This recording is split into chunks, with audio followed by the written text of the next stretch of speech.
أغلى 10 صفقات في تاريخ ريال مدريد. مبابي سيغير تاريخ كرة القدم.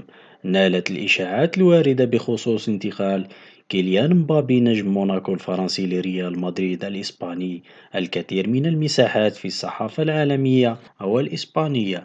ريال مدريد قدم 150 مليون يورو زائد 30 مليون يورو حوافز بحسب ما تم ذكره في يومية الماركا المدريدية. ولا تزال المفاوضات جارية خصوصا في ظل رفض موناكو الفرنسي حسم الصفقة بهذه الصيغة المالية. موناكو يريد الحصول على 190 مليون يورو مباشرة، ولكن ريال مدريد يعتقد أنها باهظة للغاية. لذا فإن المفاوضات من المؤكد أنها ستشهد صراعا كبيرا بين الطرفين، وفي حال إتمامها ستصبح الصفقة الأغلى في تاريخ كرة القدم وفي تاريخ النادي. وسوف نستعرض معا في هذا التقرير أغلى 10 صفقات دشنها ريال مدريد في تاريخه. في المركز العاشر، أسير إيرماندي من ريال سوسيداد مقابل 39 مليون يورو. في المركز التاسع، فينيسيوس من فلامينغو مقابل 45 مليون يورو.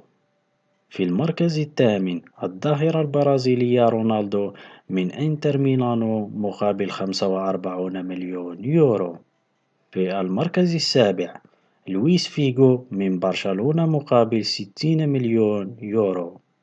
في المركز السادس، كاكا من الميلان مقابل 65 مليون يورو. في المركز الخامس، خاميس رودريغيز من موناكو مقابل 75 مليون يورو. في المركز الرابع، زين الدين زيدان من يوفنتوس تورينو مقابل 75.5 مليون يورو. في المركز الثالث، جاريث بيل من توتنهام هوتسبير مقابل 91 مليون يورو. في المركز الثاني، كريستيانو رونالدو من مانشستر يونايتد مقابل 96 مليون يورو. وجاء في المركز الأول.